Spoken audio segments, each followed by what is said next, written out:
Yo, mina ngehle ngithi thatha sanibonani ke eningizimu Afrika kanti igama lami ke uMC Nkomose bathi undlandla bathi uthole bathi nihlule mhlophe ngaba mnyama ngabe yavelaphi kulona ke uhlelo olihamba phambili kakhulu kuyona ke iSelect Africa TV la sisho khona sithi ke date with usine kunene bathi ke uAunty wama 2K sinika ke insizwe ke namhlanje ke ezisibhalelileke ngayo ke intokazi zathi cha nazo zifuna ukuzibuyika phela zikhiphe ke inkwethu olimini ke sasisho ukuthi insizwe ezithembayo ayisibhalele namhlanje sibhalelwe ke uNdumkhize insizwa ke lena yathi cha nayo ke hayi namhlanje ifuna ukuzoyibonela ngawayo amehlo sisho njalo ke sithi thina ke yaqondana ngqo sizoyithatha ke insizwa noma sihlangane nayo ke insizwa siye kuyona ke intombi siza ukuthi kazi anjani amatata kazi injani inkwethu olimini let's go. Sanibonani igama lami uNdumiso isibongo uMkhize igama lendaweni yaseMlazi ngibhalele kwi-show ngoba ngifuna i-date noSinena ngingazama ukuthi ngaxhumana naye enkundleni zokuxhumana kodwa ukuthi angwathola ama-responde akhe ngase ngidecide ukuthi ngibhalele i-show ukuze ngikwazi ngicela usizo kwi-show ukuthi ngikwazi ukumkhipha sikwazi ukuthi sikhuluma ngazi noma i-show izokwazi ukuthi ngisize ukuthi sikwazi ukuthi uSinena ngikwazi ukumthola. Ngiyabonga.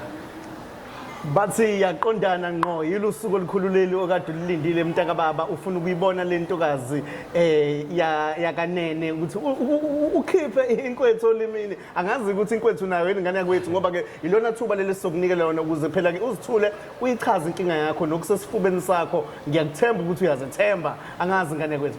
Ngiyazethemba mfowethu ngizethemba kakhulu ngoba kunini ngizama ukukhuluma naye ngingena kuma inbox yakhe aka respond uyangibhayizisa angani mhlawumbe ubhizi kakhulu umuntu busy so ke ingakho nami ngidecide ukuthi hayi angibhalele show mhlambe ngalithola usizo khona yabo mfowethu njengokuthi uzobuqala ukuhlangana naye ngamehlo enyama mhlambe yini ongayilindela kuye kangako ngiyazi ubuhle kubuhehile ngalendlela ukuthi cha lentokazi ufuna ukuyibona ngqo. Engakulindela nje kuyena nengikufisayo kahle kahle ukuthi anginikeze isikhathi sakhe angizwe ngifuna ukuthini ngiyazi impela mhlawumbe ukuthi umuntu obhizi kanjani kodwa futhi angadini ukuthi ngimbize kwishow kanje yabo nami yona indlela engifuna ukuyibonakalisa ngayo ufuqufuqu nogozo ukuthi ngimdinga kangakanani ya le ntombi uyayithanda mfowethu kakhulu mfethu ke ngidlale ngawe kakhulu yazi nje qala ngqa ukubona izithombe zakhe lo ngimbheka ngathatheka kahle athatheka nansi indaba enkulu angithi uyazi ukuthi ziningi insizwa ezisibhalele ezifuna ukuzibeka kulentokazi mhlambe awukho yini kulento yokuthi mhlambe uyasaba noma unegwalagwala ukuthi ayingeke mhlambe ikhona insizwa ezogcina ngempela ishayela ikhanda uyasithemba ukuthi uwe ozokushaya ikhanda base sikhuluma kuleyo party nginakho ngabaze njengoba nawe usuchazile nje ukuthi ziningi insizwa ngempela ezulayini kodwa ke ngiyethanda ukuthi ngihluleke ngizamile uyathanda ukuhluleka ezamile sithi ke njengamanje ke sizothatha ke iwalk ke siyohlangana naye ke ngempela ke uSinene okuyintokazi insizwa zonke zase South Africa ikhala ngayo angazi ukuthi ke mhlambe mfowethu njengamanje masifika entombini ufuna ukuthi sikuphelezele noma sikudedele nje uvele nje uqonde ngqo.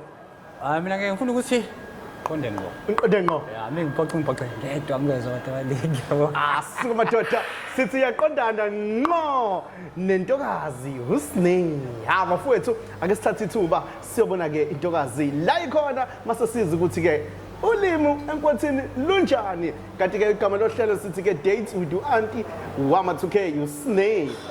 Let's go. Igama lami uNdumiso isibongo ngoMkhize qhamuka leMlazi Khabazela. Yeah. Funny story ngiyazi awubuzanga abantu abaningi bathi nami waseMlazi enangazi ukuthi why uma ngibabuza bathi ngiqaqekile so I don't know ukuthi kanti abantu baseMlazi banjani because akaze ngihlala eMlazi in fact sengazi ngishihlobo but anyways ngiyabonga nami ukuthi ufikile mina nguSinene wakanene ngiyakujabulela ukwasi. Okay uSinene uqhamuka uhlala kuphi nendawo? Ekhaya eNewcastle but njengoba ngila eThekwini ngila ngomsebenzi so ngihlala eDevonport eSeClenwood. Okay isizathu sami ukuthi uzuzule la nami ingoba bengihlezi ngikhuluma nawe inbox even uFacebook awungiphendula plus ama message ami uyawafuna so ukuthini Angwaziba ama-DM zokutshetha ngoziba makunjani usuke uthini? Cha phela eish. Yabona mozothi hi, hey. I do not respond because I don't know, I feel like wonke umuntu busy to a certain extent yabo. Let's say ngithi hi mhlambe bengi-offereshile umsebenzi. Shuthi uzongiphutha umsebenzi. Mina mangidm abantu ngisho kuthiba ngithi hi Ndu, igama lami nguSine, ngine job offer for you. If you're interested ngizoqhubeka ne conversation. But mawuzothi hi, what if lo muntu esayifunda imessage uzodistracteka angeke asabuyela kuwena because abantu babhizi. Kwakubi-ke lokho cause mina bengisichaza kuwena ukuthi yebo hi angifuni uqamba mangaqala ngo-hi. As time goes on maybe ngakusasa how igama lami nguNdumiso sorry so ngihlala eMlazi. Ngakuziba Still but imessage. Okay, lapho ngiyaxolisa-ke. No, I don't usually do that. So angazi ukuthi ngangikuzibe kwenze njani, angazi mhlawumbe ngaphazamiseka noma angazi angikhumbuli, but it's okay, ngiyaxolisa. Okay, Hayi so ukuthi ngiyazibana shame no. isizathu sami sokuthi ngikubeke la ukuthi bengifisa ukwazi kangcono, sazane kangcono mina nawe, then sibone ukuthi lokho kungasithatha kusibekiphi because isifiso sami ukuthi mina nawe sibe nobudlelwano ngoba ngikubona umuntu right for mina. Hayi bo, serious. No like ungahleki.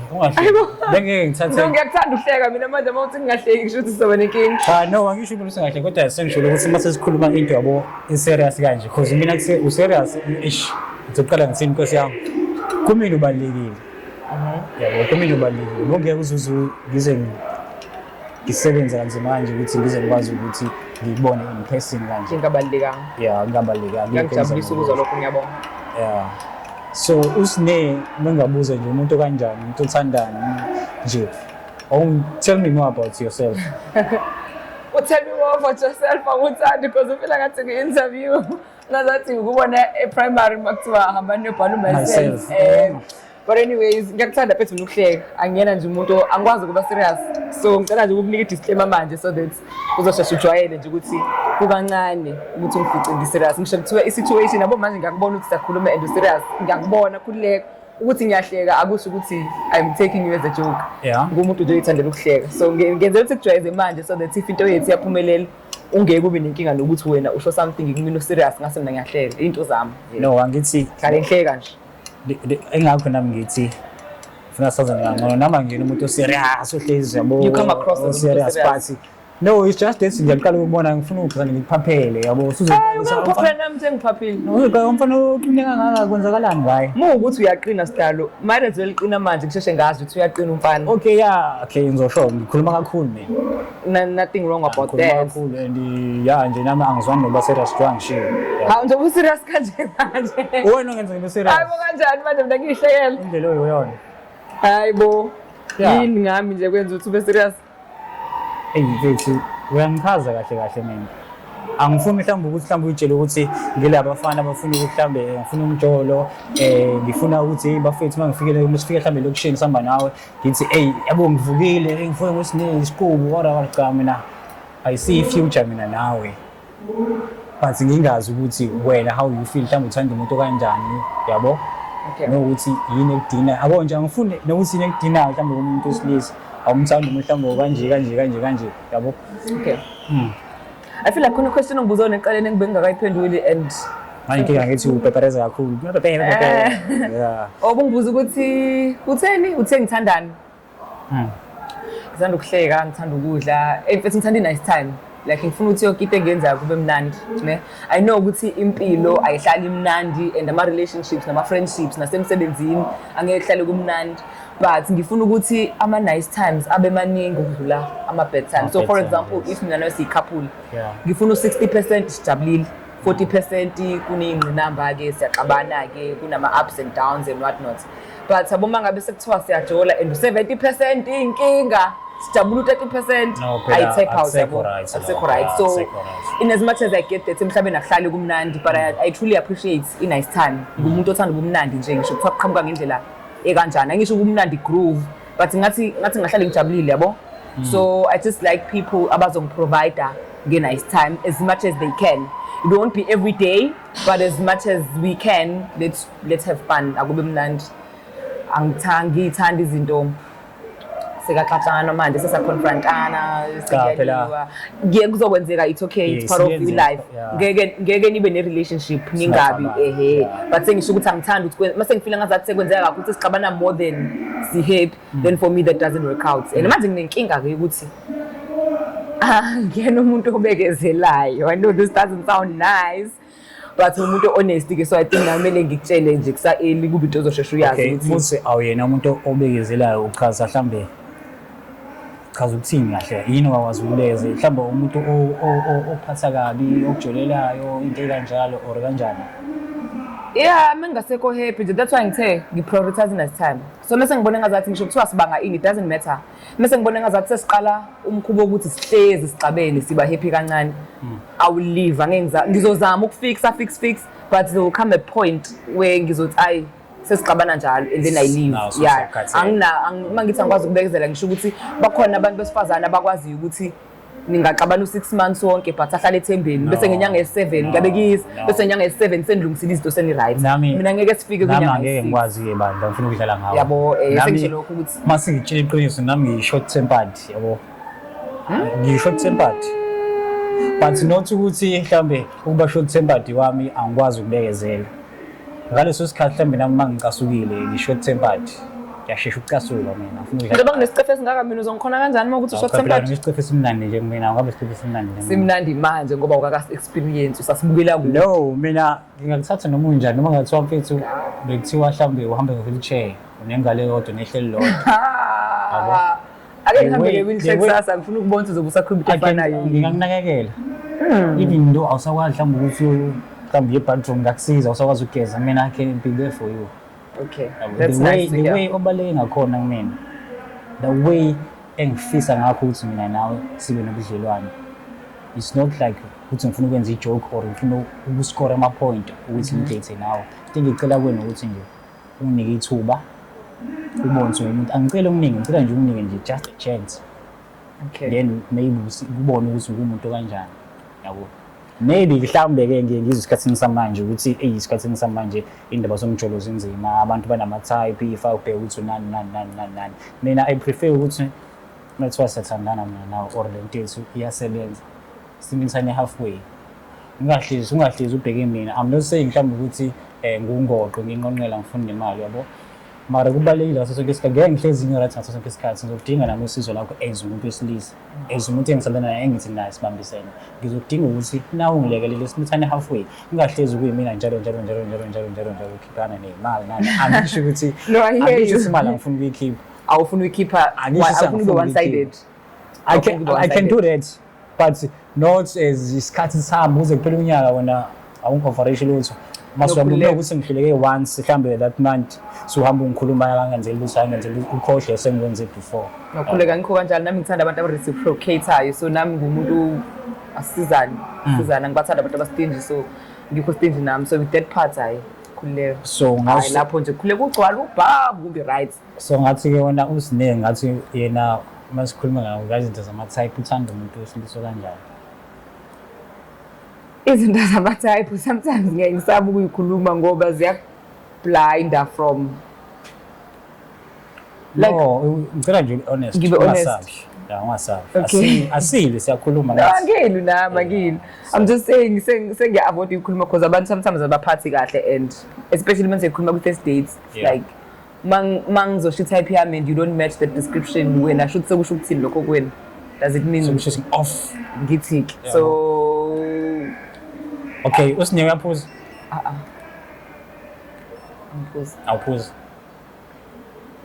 usinike uhamba ama-pads nama-impintshi fucked up blind drink to that ngifike egroup ngifike ngicela bengenzela ikhofi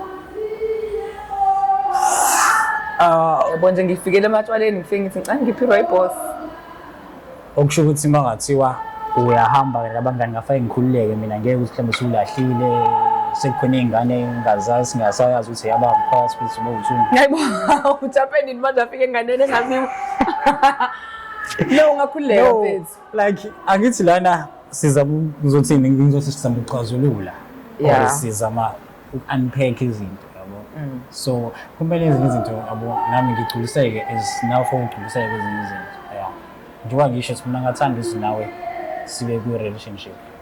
Okay. Ngiyazi mhlawumbe ukuthi kuyamthusa lokhu ukuthi uzwe lokho nje kanje. Hayibo ngizathuswa yini? Andazi phela mhlawumbe njengoba ngisho nge-time mhlawumbe uthanda abanemkhaba yabo uthanda abama-yellow bone mina inkinga yami ngimnyama-ke angaziyo so kanti inkinga yona Nami ngimnyama nje.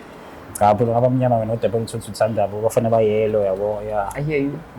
No, angiphuzi but ngiyakuthanda ngebumnandini futhi ngisebenza ngabo ubumnandi anyway. So sometimes uthola ukuthi ngisebumnandini because ngiyasebenza but sometimes I'm genuinely there because ngishile eqaleni ngathi I love me a good time. So to cut a long story short, will you see a problem if mina nawe singajola or singathandana? Angakakwazi phela so I can't really okay, decide on that. Ngiyazi ngami wena mhlawumbe. Ngaze nami ngikubuze kakhulu mhlawumbe khona la sengilahla khona. Naye ngani? Ish. Yeah. Yot. Yeah, yot. Inangaki? Na 5 years. Tombazana. Mara ke. Big mama sathandana naye. Awu phela nonke nisho njalo. No, it's ngathini. Okay, ngiyazi ukuthi lento idala inkinga but honestly speaking asathandana naye. Angeke azaze inkinga futhi nayo samove on and yikumnandi yena sazalo utsholo wakhe. Ngasala. Ongamloboli ngani wena? Phela ngalesi sikhathi ngangakabi nawo amandla so wabona ngathi ke ngiyambambezela empilweni Wengekho wrong kodwa. Wengekho wrong. Ukuthi nahlukaniswa yilokho engekho wrong. Abantu yazini empilweni umuntu ufuna kufunayo. Problem ukuthi we-rushe ukuthi we must get married, sishade, whatever. Washo ukuthi mina ngaleso sikhathi Yeah, that's why ngithiwa ngekho wrong because wahamba wayefuna umunye umuntu ozomshada. Owayezoba wrong ukube wa-pressurize wena ukuthi wena ungekho ready unjalo ngenkani imshado wayezoba wrong lapho. But ukuthi if let's say siyathandana and you want a baby and mina ngifuna ingane, awukho wrong wena for ukuthi u-end relationship yethu uyoqala enye la uzothola khona ingane because mina ngifuna ngithi. Into wrong ukuthi wena upressurize mina ukuthi mina ngithola ingane just because wena uyayifuna. Soma ukuthi nayiqeda into yeni yavalwa kahle olotshola elsewhere. Yenza kahle because ngabe kube sathandana nayo ngabe namanje amlobolile. You never know phela izinto ziyashintsha. Oseshithile. Yeah. So right sibuso ngamlobola manje. Singalobola wena yena. Ayi. Yeah. Ngisalotshola ngizomlobola kanjani salotshola?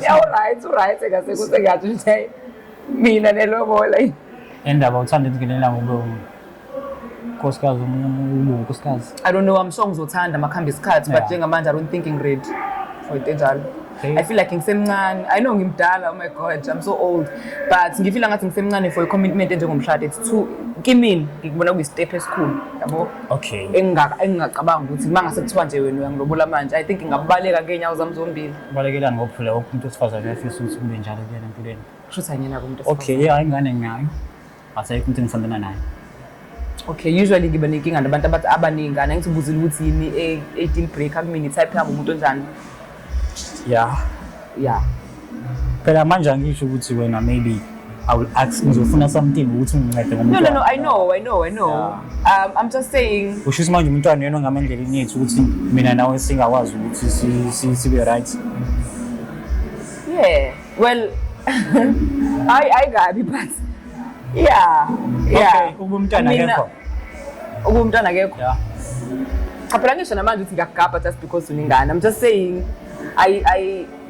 I prefer abantu besilisa abangenazi ingane. And that doesn't mean ngithandana nabantu abangenazi ingane. Sometimes I do, but I'll just always prefer umuntu wesilisa ongenayo ingane because nama nginayo. So I would think ingane not ukuthi ingane is going to stand in our way. Angisho kanjalo. I'm just saying amathuba baraba ngona uma ukuthi awunayo nama nginayo. Because kunezinto engeke understand. That's for example ungafika kumina uzoventa ngengane yakho let's say iyagula or mhlawumbe isikole ngiyabekisa phela ngithi ama partners awuventi ngoba ufuna ngikusize uyaxoxa because umuntu wakho uyaxoxa naye mawukade unosuku olubi uyamfonela umuntu ethi baby sengikhululate yabo whatever uzobuyisho kumina ngengane angeke ngikwazi like ngeke understand ukuthi yini ugoshisa so ngizoba useless kuwena at that point because angeke ngikwazi uku-advise angeke ngikwazi like ayikho izinto engayisho kuwena so kufanele ukuthi uzobuventa nje ngikulalele but yabo nokuthi kunezinye izinto enzozenza noma wengane eyiphatha umntwana for example uselotsholiwe I get that but makuthiwa mhlawumbe ingane esikoleni kunama prize giving or sports days and kufuneka abazali obviously into right and natural ukuthi mina nobabili niye lapho no2 for the baby cha mina ngeke ngiyeke ungenza njani angeke ngifuna ukwenza into ezohetha wena hayibo ingane yakho kumele iprioritize mfethu but okay ngiyazi manje ngiprioritize but khona izinto engafiki njengoba mathiwa manje mina nawe siyathandana khona izinto engazigwema ukuthi ngingayi kuzona not ukuthi umntana uma ngingamthandi no okwenzani ukuthi ngicabangela wena nah I don't think it should be like that mina mangase kuthiwa nginengane ingane yami would be first in everything I do ukuthi umuntu wami uhappy nalokho noma yekho happy ayikabi but angithi ngabe ngifuna ukuzama ngifuna ukuzama ukuveza ukuthi kumina ubaleke kanjani ngisho ukuthi uveza ngendlela wrong akumele ucompromise umntana wakho just to keep relationship happy because noma ngikushiya kusasa uzokwenza njani usungiprioritize ukuvela ingane yakho uzoqala phansi uxolisa ingane ukuthi awuzanga graduation yayo okay ngibe nephutha lapho kumele ingane kusho ukuthi red flag leyo kind of because angazi ukuthi wayefuna ukuprioritize mina over umuntu wamlethe emhlabeni so bengithi mina ngilalele ngize ngiqede kimina into eyenza sense natural ukuthi makuthiwa there's anything going on with the child whether ingane isesibhedlela noma content enzeka mhlawumbe esikoleni or anything kumele abazali bayo bobabili bebe present iyona ndlela natural leyo ezojabulisa nomntwana futhi okusho ukuthi vele kuyaphoqa ukuthi wena noma wengane nibe there for the baby whether I like it or not and anginayo inkinga nalokho ukuthi nami ngumuntu so I won't always be in a position where I understand or I'm fine with it all the time even though kuyona into ekumele yenzeke so into eyenza ukuthi ngibalekele ukuthandana nabantu abanengane ileyo ukuthi some days understand and angeke ngize understand maybe until I also have a child of my own but ngakabi nayo mina mina ngisicela ke lento ethi mhlambe sigayi chance then if you see ukuthi kunezinto ezenzakala ungahambisani nazo noma ungasithandi because ungasho ukuthi awumthandi umuntu odate ingane oluthi ufind ukuthi uyena yeah that's why iqale ngithi hayi ukuthi angijoli nabo ngiyajola nabo ukuthi I will always prefer ongena ingane so that makwenzeka nami ngiba nengane ufirst born wami uzoba ufirst born wakho and sobabili is excited nge-pregnancy but it's fine ngendaba engane it's okay we can move past ngifuna nje ukwazi okay ngabe kuphi okunye mhlawumbe ufisa ukwazi ngami what's your take on dates do you like dates like yeah I do we are do and all the time we are celebrating also all the time baby all the time uqede imali no not every time not all the time as in every day but nje phela kuzo mhlambe after that certain time sizoba mhlambe after 2 months ngehle zihamba phela lalela inhloso ye relationship ukuthi siyakha la sakikusasa is not about spending too much angisho ukuthi umnandi ngikapta out but for the sake of mina nawe is in the future sibe right kumele save imali yabo angeke njalo sihamba siyamex njalo siya eyadini njalo no angisho ukuthi njalo but ngeke but 2 months uyazi ukuthi 2 months isikhathi sangana I was just into 60 ngihlele endlini I was just making an example ukuthi maybe after I can say maybe I'm sure ukuthi in 2 months 2 months ngikhulu bana 2 year estimate okay then 1 month 30 days I don't know you have a point mawuthi kumele kusave ngisho kuthiwa nakhi vele saving money into right kanti wena ufuna kube njani ngiyakuthanda ukuba outdoors mhlambe nokunomsebenzi wami engiwenza uyangivuna cause ngihlezi ngihamba yabo ngisebenza like ngihamba njalo so ngiyathanda ukuthi kancane siphumile anginaso isikhathi sokuthi every Friday siyabe date no but nje ngiyakuthanda ukuthi even if it days engaspend imali mhlambe siyohamba siyohlala epark impethu shayi braai I can take you out I can spoil you if I'm spoil ngofuna inyama ufuna fish I can do that only if mhlambe angimpintshekile umsebenzi ngaleso sikhathi yeah awupintshekile inomsebenzi yeah usebenza kuphi usebenza la eThekwini nge-life guard lakhona but ukhuluma iqiniso angikho permanent because yami seasonal so manje kuba kwisizini esama usebenzini not ukuthi it's not about ukuthi uyi-life guard if wisama kuphela kuyenzeka thola uthempo mhlawumbe 5 months 3 months or seasonal in terms of ama-months bengithi usho ama-seasons ezini summer winter not winter kuphela not I mean not summer kuphela so if I fall in love with you and I start drowning in love you save me ngibuye kube umrapper ke sometimes ngishaya amaphansi when shooting lenyanga singa rapper phela phakathi olwandle Yeah, zokubhitha obvious but it's okay. Yeah, but ngalokho angisho ukuthi yabo. Manje mangabe isizini ingavumi usukubenzani sokubhizi ngani? No, ngine tech shop. Tech shop? Yeah. Yona ngiranayo ukuthi ingisiza ngama rainy days yabo mhlawumbe ukuthi Spain asivuki ngaleso sikhathi yeah. Tech shop semlazi? Yeah, semlazi. Okay, that's nice. Ikuphi nemlazi khona mangisemlazi ngizofika ngizokusupport startup yakho? Ikazethu ama-robots nasema-robotini. Ngazifika zethu. Yeah, ikhona nge-tech shopping. Dayisa nje izinto nje ingatheni izinto engiyidalule kodwa nje iyangiphusha ngoba ngiyakwazi ukuphila ngayo. And ngiyakwazi nakhona ukuthatha ngiyise out imali engenza khona. Ngikwazi ukusave futhi ngenye. Okay. No, that's nice. That's nice. No, mina ngisebenza la ekhaya kwi-Select Africa TV. So, yeah, kumuntu wemedia. Futhi kahle ngathandana ngabe ngithandana ne-celebrity. I'm not sure about celebrity. Angikho sure ukuthi ngi-celebrity. So angikwazi ukuvuma. Okay, ungakwazi ukuthi unginikeze ithuba or sinasibo uthula into enikeze ithuba sibone ukuthi hamba kanjani. Angeke ngikwazi ukunika i-response manje. Why? Ngoba nje basila ku-date with sine baningi ababhalile so I it's like nigga interview ngiyaqolisa. I know that sounds horrible but it's like nigga interview so I'm going through ama candidates one by one and then mangabe sekuphele bonke I'll come back to decide ukuthi ubani ngizonikeza ithuba. Njengamanje angakakwazi ukuvuma. Eish. Ngakutheni ofane? Cha ngiyangiphoqa. Ay kuyangiphazamisa kancane lokho ngoba the way ngithanda ngayo mfethu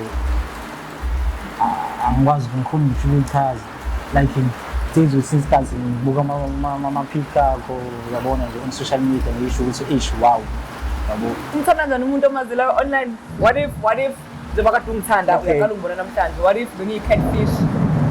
Cha sengibonile nje ukuthi asikona catfish sengibonile ukuthi umuntu kanjani and ngiyabona ukuthi lo muntu ongithandayo lo muntu engimfunayo kahle ngakho ngempela nje i-chance ngabakhansela bonke laba ubone wayibona bakhansele bonke because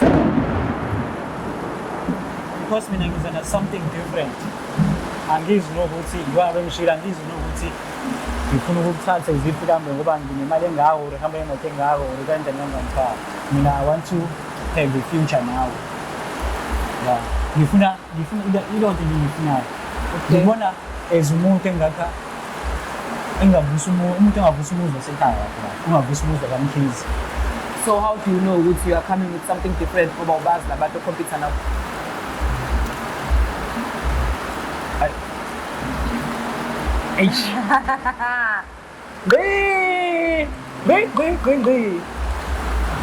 Phela inhliziyo mfethu ayikamba manje. Also utsho like inhliziyo yakho. Inhliziyo yami ayikamba manje. Mina it's not like ukuthi ingoba ubukela kanjani cha kusuka ngaphakathi. Yeah. No, ngiyabuza. So you know ngayithanda nokumuntu esifazane? Mina umuntu angithanda umuntu esifazane ongafanele ozothi unabangani bangafana baningi. Umuntu ongenathi isikhathi sami. Umuntu ozongidelela. Nongeka kasamhloniphi. Yeah. Nophuzayo. Wena uyaphuza nje?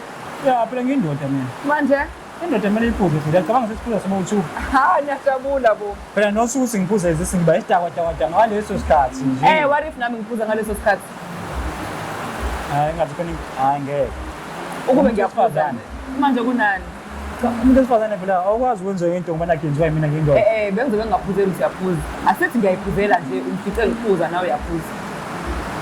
Cha phela bekuzoya ngokuthi uphuza kangakanani. Khona umuntu ophuza la owesifazane aphuza la angazi ukuthi ulale kephi uhambe esukeni lapho ke mina no. Yeah. Kube ngiyaphuza nje but angidakwa but ngiyaphuza. It's fine. Ayikho inkinga lapho. Nginewari. Ngani wathamba.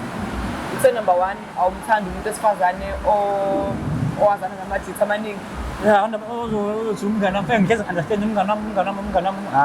Okay. Yeah. So bane problem because anginabo abangani bamajitha but ngisebenza nabantu besilisa abaningi so ngihlezi kancane ngisemajitheni ngoba siyasebenza. For example la zoba sila ngi-select Africa nje on the team. I'm the only girl. Futhi kaningi la ngithi mangisebenza khona uthola ukuthi mina ngekho intombazane all over nje kodwa ama-jitha. And obvious ngoba ngihlezi ngisemsebenzini okusho ukuthi I spend a lot of time nama-jitha sisebenza. So uzomisa kanjani? That's number 1. Number 2, uthofuna umuntu onesikhathi sakho. Mina ngumuntu obusy. So angazi ukuthi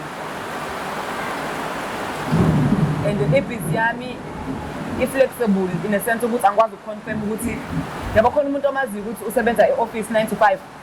Lo muntu amazi ukuthi Monday to Friday usemsebenzini but nge-weekend wakho wonke unesikhathi sonke. Mina ngiyababhizi kuyi-Monday, ngiyababhizi ngesonto, ngiyenzeka nje ngisebenza 7 days ogcwele ngingaphumulanga Monday to Sunday ngisemsebenzini. Okay. Ngiyenzeka uthola ukuthi angikho nala eThekwini ngibhizi elsewhere but ngihlezi nginebhizi.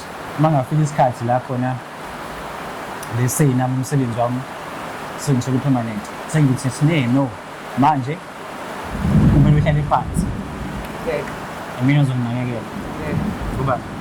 Ngoba angispendanga isikhathi esiningi kangaka esikolweni ngifunda ngifundela ukuthi mangiqeda ngizohlala phansi nginakekele omunye umuntu. Amadoda futhi aswitch apha unganginakekela yes 2 years 3 years 10 years 15 years 20 but ngosuku ozovuka ngalo decide ukuthi awusafuna ukunakekela awufuni la into enzoyenza sekuzohlala unkosikazi nothi ukuthi uzobuya intombi. Yeah but abantu sengisho ukuthi bayahlukana phela ngisho beshadile. Abanye ngisho kuthiwa bahlukene kuyenzeka ukuthi phakathi emshadweni usuvuke ngenye intombi nje encane awusafuna ukunakekela mina. So into engisho ukuthi angeke ngikwazi ukuthembela kuwena ngenxa yokuthi umkhwenyana wami umuntu wami and ukube angifundanga mhlambe ngazalwa nje ngangaya esikoleni bengingayivuma lento eshoyo but isikole sinzima mfana msho yakwazi lokho ukuthi ngaspenda u17 years esikoleni bese ngiqeda lapho mase sengiyitholile iziquzana sengihlala phansi ngizokunakekela omunye umuntu angeke nje ngize ngikwazi ukuthi uyimillionaire. Okay, ngicela into eyodwa. Maybe how do you think ukuthi sibe ne second date? Second date angiyimind ke singaba ne second date. And then uzongithembisa ukuthi from now on uzomphendula ku Facebook. Yeah, ngizophendula sikise ukuthi ngaphendula yes. Yeah, ngizophendula singaba ne second date. Ngakujabula kakhulu lokho. Thank you so much. Ngiyabonga first date. Bonga mina isikhathi sakho ukuthi isikhathi sakho azobona mina. Alright. Umuntu ngominayo by the way angikho kwi-media ngisebenzi la ku TV bani. Yeah, usuchazile nje shembantu ukuthi Nkosi yami manje uzowenza njani ke? Like mom nanginephithizele ngabe semehleni abantu. No, I can understand that lokho. But angisilaphi izobe ngeke into wrong yenzani. Yeah. Ngokumsebenzi wakho. Yeah, unless masukhona into wrong ngihamba ngabe siyenzeka. Inkinga siyaqala. Yabuzwa. Yeah. I know it's fine. So bona mase sibona ngiyabonga yes. Kubonga mina sine. Ube nosuku oluhleke mase sisuka la. Ngiyabonga nawe. Right, sesiyaliqoqa ke manje kuhlelo lethu ke olumnandi kakhulu la sisho khona sithi ke date with uSine. La insizwa ke zisibhalelile khona ke sibhalele namhlanje ke insizwa yakamkhize bathi undu. Wow, asazi ukuthi ihambe kanjani kodwa ke cha insizwa sibonile isikhulumela abafowethu izamile ngawo wonke umzamo. Thina ke njengamanje kumele sikwenze ukufaka nje amehlo sithi nje buka mina ngibuke wena silibuka ukuthi ke le ntombi ngempela ngabe iqoma bani kulolu hlelo olumnandi kakhulu ayiphinde ihlangane ngithi nje